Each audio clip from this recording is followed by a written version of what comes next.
اعوذ باللہ السمیع العلیم من الشیطان الرجیم بسم اللہ الرحمن الرحیم وعاشروہن بالمعروف فإن کرہتموہن فعسى ان تکرہوا شیئا ویجعل اللہ فیہ خیرا کثیرا۔ عزیزان گرامی اور معزز سامعین کرام، آج کا جو ہمارا درس کا عنوان ہے وہ ہے اسلام کے اندر بیوی کا مقام کیا ہے اور اسلام کے اندر ناجائز طور پر غلط طریقے کے ساتھ ظلم کرتے ہوئے عورت کو طلاق دینے کی وعید اسلام کے اندر کیا ہے۔ یاد رکھیے، اسلام ایک ضابطۂ حیات ہے، ایک مکمل دین ہے۔ اسلام یہ چاہتا ہے کہ میاں بیوی دونوں ایک دوسرے کے ساتھ ہر حال میں گزر بسر کی کوشش کریں، اور اسلام نے عورت کسی بھی روپ کے اندر ہے ایک مقام، ایک مرتبہ دیا ہے۔ اگر عورت بیٹی ہے تو اس کی الگ شان ہے، اگر ماں ہے تو اس کی الگ شان ہے، اگر بیوی ہے تو الگ شان ہے۔ اور یہ بھی یاد رکھنا ضروری ہے کہ شادی کے بعد لڑکی دل میں بہت سارے ارمان سجائے، جب اپنے شوہر کے گھر کے اندر آتی ہے تو وہ اپنے ماں باپ کے گھر سے صرف کپڑے زیور یا سامان نہیں لاتی، بلکہ اپنے ساتھ خواب، امیدیں، وفا اور عزت کا مان لے کر آتی ہے۔ وہ چاہتی ہے کہ اس کا شوہر اس کا محافظ ہو، اس کی ڈھال ہو، اس کا سکون ہو۔ مگر جب وہی شوہر ہر جھگڑے پر کہنا شروع کر دے کہ جاؤ اپنی ماں کے گھر چلی جاؤ، کسی اور سے نکاح کر لو، یا تمہارے گھر طلاق کے کاغذ پہنچ جائیں گے، جیسے الفاظوں کے تیروں سے دل کو، دماغ کو زخمی کر دے، تو عورت اندر ہی اندر سے مرنے لگتی ہے۔ اگر شوہر انسان ہے تو اسے سمجھنا چاہیے کہ بیوی ایک انسان ہے، وہ بھی احساس رکھتی ہے، دکھ سمجھتی ہے، اسے بھی تکلیف ہوتی ہے۔ وہ شوہر کے غصے، سسرال کی سختی اور بچے کی تربیت سب کچھ برداشت کر سکتی ہے، مگر جب شوہر ذہنی اور جسمانی اذیت دیتا ہے، اس کی عزت کو پامال کرتا ہے، تو یہ چیزیں اس کے لیے ناقابل برداشت ہوتی ہے۔ یاد رکھیے، رسول اللہ صلی اللہ علیہ وسلم کا فرمان کہ تم میں سے بہتر وہ ہے جو اپنے گھر والوں کے لیے بہتر ہے۔ باہر لوگوں کے لیے جتنا مرضی بہتر بن جائیں، لیکن اگر آپ اپنے گھر والوں کے لیے بہتر نہیں ہیں تو باہر بہتر رہنے کا کوئی فائدہ نہیں ہے۔ یاد رکھیے، یہ دنیا مکافات عمل ہے۔ اگر کوئی بندہ یہ پسند نہیں نہ کرتا کہ میری بہن بیٹی کے ساتھ کوئی ایسا معاملہ پیش آئے کہ اس کا گھر اجڑ جائے، اسے طلاق ہو جائے، تو اپنی بھی بیوی کو طلاق دینے سے پہلے غلط طریقے کے ساتھ، ناجائز طریقے کے ساتھ ظلم کرتے ہوئے طلاق دینے سے پہلے یہ سوچ لینا چاہیے کہ کہیں یہ دنیا جو مکافات عمل ہے، کل اس کا جو تو آج بیج پھینک رہا ہے، کہیں کل اس کا پھل تیری بہن بیٹی کو نہ دینا پڑ جائے۔ اے نادان مسلمان، بیوی کمزور نہیں ہوتی، بلکہ آپ کے الفاظ اسے توڑ سکتے ہیں، اور آپ کا پیار اسے دنیا کی سب سے مضبوط عورت بنا سکتا ہے۔ عزت دیجیے، شک نہ کریں، زخم نہیں مرہم رکھنے والے بنیں۔ بیوی کے ساتھ اچھا سلوک صرف اخلاقی نہیں، شرعی فرض بھی ہے۔ شرط یہ ہے کہ ہم رشتوں کو توڑنے کی بجائے سنوارنے کا جذبہ رکھیں۔ اب یہ آپ پر ڈیپینڈ کرتا ہے کہ آپ اپنے گھر کو جنت بناتے ہیں یا جیل خانہ بناتے ہیں۔ اگر اسلام نے ماں کو، بیٹی کو مقام دیا تو بیوی کا مقام کیا ہے؟ آئیے ذرا اسلام کی روشنی کے اندر دیکھتے ہیں۔ کھولیے، اللہ تعالیٰ کا قرآن ہے، سورۃ الروم آیت نمبر 21 ہے۔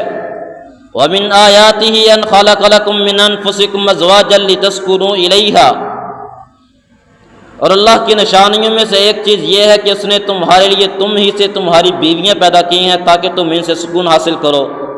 یعنی کہ اسلام نے، قرآن نے بیوی کو سکون، محبت اور رحمت و مودت کا ذریعہ بنایا ہے۔ قرآن کا دوسرا مقام سورۃ البقرہ آیت نمبر 187 ہے، ہن لباس لکم وانتم لباس لہن، کہ وہ بیویاں تمہارا لباس ہے اور تم ان کا لباس ہو۔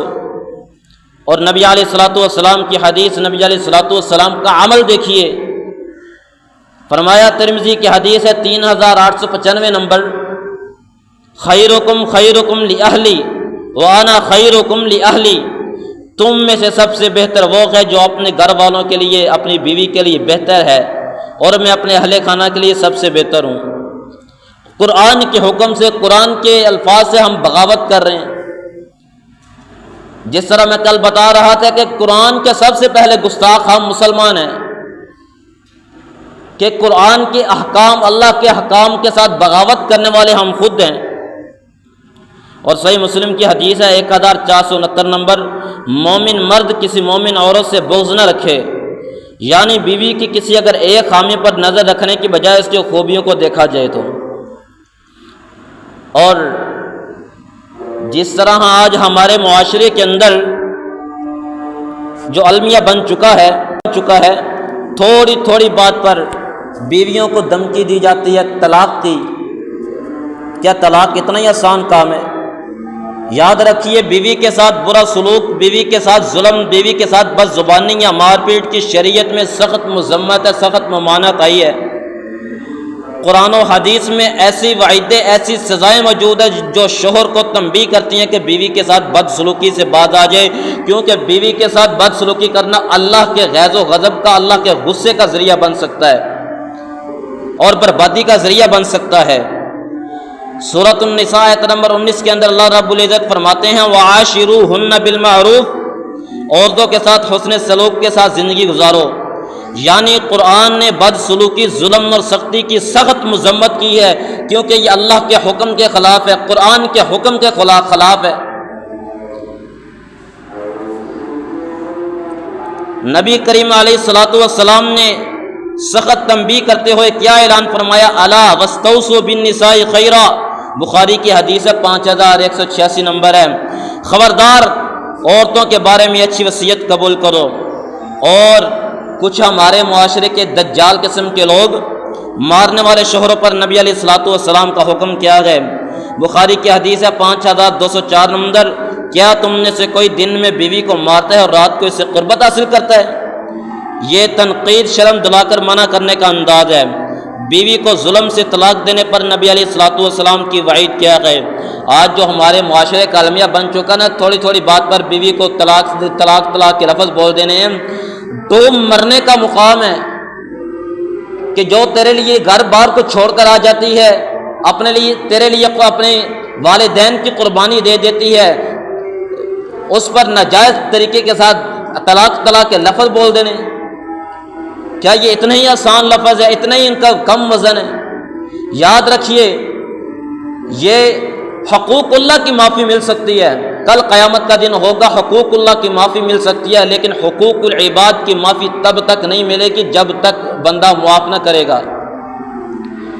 اس لیے کسی کی بہن بیٹی پر ظلم کرنے سے پہلے یہ سوچ لینا چاہیے کہ کل اللہ کی عدالت کے اندر پیش ہونا پڑے گا۔ کوئی وکیل نہیں ہوگا، کوئی کرپشن نہیں ہوگی، کوئی بدعنوانی نہیں ہوگی، کوئی بے ضابطگی نہیں ہوگی، بلکہ خود فیصلہ کرنے والا، خود جج میرا اللہ ہوگا۔ اللہ کے دربار کے اندر اس خاوند کا گریبان ہوگا اور اس عورت کا ہاتھ ہوگا جس کے ساتھ ظلم کرتے ہوئے اس کو طلاق دی گئی، ناجائز طریقہ کے ساتھ اس کے ساتھ یہ ظلم کیا گیا ہے۔ یاد رکھیے، بیوی پر ظلم کا انجام کیا ہے؟ بخاری شریف کی حدیث ہے 2447 نمبر، کہ ظلم قیامت کے دن اندھیروں میں سے ہوگا۔ اس دن انسان روشنی تلاش کرے گا، کاش مجھے روشنی مل جائے پل صراط سے گزرنے کے لیے۔ اور جو بیوی پر ظلم کرنے والا شخص ہے، وہ کل قیامت کا دن ہوگا، اندھیروں کے اندر ہوگا، پھر اس سے روشنی کی کوئی امید نہیں ہوگی۔ یاد رکھیے، بیوی کے پر کیے گئے ظلم کا حساب کل قیامت کے دن بہت شدید ہوگا۔ اس لیے بیوی پر بد سلوکی کرنا نبی علیہ الصلوۃ والسلام کی سنت کے خلاف ہے، اور ظلم، مار پیٹ یا بد زبانی کی دنیا و آخرت میں سزا ہے۔ میرے عزیز بھائی، کسی کی بہن بیٹی کا گھر اجاڑنے سے پہلے یہ سوچ لینا کہ یہ دنیا مکافات عمل کے، کسی بہن بیٹی کا گھر اجاڑنے سے پہلے یہ ذہن نشین کر لینا کہ کل اللہ کے دربار کے اندر تجھے اس کا جواب دہ ہونا پڑے گا۔ کل اللہ کے دربار کے اندر جب تیرا محاسبہ کیا جائے گا، جب تیری بیوی کا ہاتھ ہوگا، تیرا گریبان ہوگا، اللہ کے دربار کے اندر پھر فیصلہ ہوگا، یاد رکھنا کہ اس وقت تیرا حشر کیا ہوگا۔ اور جس گھر کا تو مالک بنا بیٹھا ہے نا، جس گھر کے تو کاغذات لیے بیٹھا ہے کہ یہ گھر میری ملکیت ہے، یہ گھر میرا ہے، یہ گھر تیرا نہیں ہے، یہ گھر تیری عورت کا ہے۔ دلیل کیا ہے؟ ثبوت کیا ہے؟ تیرے پاس جتنے مرضی کاغذات موجود ہو، جتنے مرضی گھر کے اراضی کے کاغذات موجود ہوں، لیکن اصل طور پر یہ جو تیرا گھر ہے اس کی اصل مالکہ تیری بیوی ہے، تو نہیں ہے۔ کیوں؟ اس کی دلیل کیا ہے؟ اس کی دلیل آئیے پھر قرآن کی آیت مبارکہ سورہ یوسف کے اندر ذرا غور کیجیے، اللہ کا ارشاد ہے وَرَاوَدَتْهُ الَّتِي هُوَ فِي بَيْتِهَا عَن نَفْسِهِ، اور اس عورت نے جس کے گھر میں وہ تھا اس کے نفس سے پسلا کر مائل کرنا چاہا۔ اس گھر کے اندر یہ نہیں کہا کہ جو عزیز مصر ہے یہ اس کا گھر ہے، بلکہ کہا یہ عورت کا گھر ہے۔ ایک دلیل۔ دوسرے نمبر پر اللہ رب العزت فرماتا ہے وَقَرْنَ فِي بُيُوتِكُنَّ وَلَا تَبَرَّجْنَ تَبَرُّجَ الْجَاهِلِيَّةِ الْأُولَىٰ، سورۃ الاحزاب آیت نمبر 33 ہے، اور اپنے گھروں میں ٹھہری رہو اور سابقہ جاہلیت کی طرح بن کر سفر کرنا نکلو۔ یہ آیت بھی اس چیز پر اس بات کا دعویٰ ہے کہ جو گھر کی ملکیت ہے یہ اسلام نے عورت کو دی ہے۔ آئیے تیسری دلیل کیا ہے؟ وَاذْكُرْنَ مَا يُتْلَىٰ فِي بُيُوتِكُنَّ من آیات اللہ والحکمہ، سورۃ الاحزاب آیت نمبر 34 ہے، اور تمہارے گھروں میں اللہ کی جن آیات اور دنائی کی باتوں کی تلاوت کی جاتی ہے ان کا تذکرہ کرتی رہا کرو۔ میرے عزیز بھائی آئیے ذرا چوتھی دلیل کیا ہے؟ اللہ تعالیٰ فرماتا ہے یا ایھا النبی اذا طلقتم النساء فطلقوهن لعدتهن واحصوا العدة واتقوا الله ربكم لا تخرجوهن من بيوتهن، اے نبی جب تم عورتوں کو طلاق دو تو انہیں ان کی عدت کے مطابق طلاق دو اور عدت کو شمار کرو، اللہ سے ڈر جاؤ، جو تمہارا رب ہے انہیں ان کے گھروں میں سے نہ نکالو۔ میرے عزیز بھائی یہ چیز بھی اس بات پر دلالت کرتی ہے، اور ہم نے طلاق کو بڑا معمولی چیز سمجھ لیا ہے، بہت معمولی سے سمجھا ہے کہ یہ طلاق تو مسئلہ ہی کوئی بات نہیں ہے۔ یاد رکھو اگر شوہر کا حق یہ ہے، شوہر کا یہ حق ہے کہ اس کا حکم مانا جائے، تو بیوی پر بھی یہ ہے کہ بیوی کا بھی یہ حق ہے کہ اس کے جائز خواہشات کو پورا کیا جائے۔ اس لیے بات سمجھنے کی ضرورت ہے۔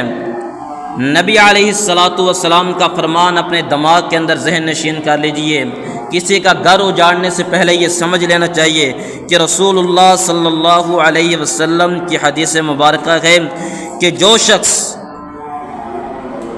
شخص ظلم کرتے ہوئے اپنی بیوی کو طلاق دیتا ہے وہ جنت کی خوشبو بھی نہیں پا سکتا ہے، حالانکہ جو جنت کی خوشبو ہے یہ 70 کلومیٹر کی مسافت سے آ رہی ہوگی، انسان 70 کلومیٹر کی دوری پر ہوگا اور اسے جنت کی خوشبو آئے گی، لیکن یہ جو بدبخت ہے بیوی پر ظلم کرتے ہوئے بیوی کو طلاق دے دیتا ہے، ناجائز طور پر طلاق دے دیتا ہے، یہ جنت کی خوشبو بھی نہیں پا سکے گا۔ پھر نمازیں پڑھنے کا کیا فائدہ ہے؟ روزے رکھنے کا کیا فائدہ ہے؟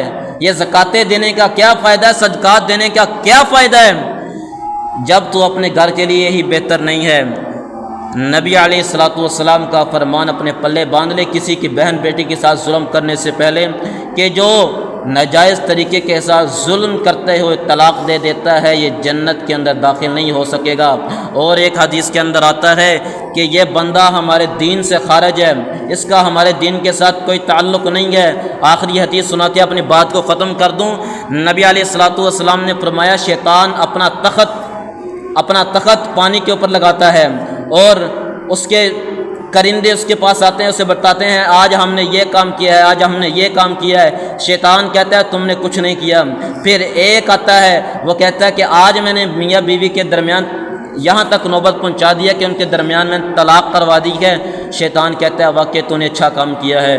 یاد رکھیے جو شخص شیطان کو راضی کر کے رب کو ناراض کرتا ہے، اس کو اپنے انجام سے باخبر رہنا چاہیے کہ اس کا انجام کیا ہوگا۔ یاد رکھیے، یہ فیصلہ کرنے سے پہلے سوچ لینا چاہیے کہ جو میں نے حدیث بیان کی ہے نا کہ جو بیوی شوہر سے طلاق کا مطالبہ کرے اور دوسری کہ مرد بیوی کے ساتھ ظلم کرتے ہوئے طلاق دے دیتا ہے، یہ جنت کی خوشبو نہیں پائے گا۔ اور یہ حدیث صحیح الجامع کے اندر بھی موجود ہے، ابو داود کے اندر بھی موجود ہے، اسی طرح ترمذی کے اندر بھی موجود ہے، حدیث بالکل صحیح ہے۔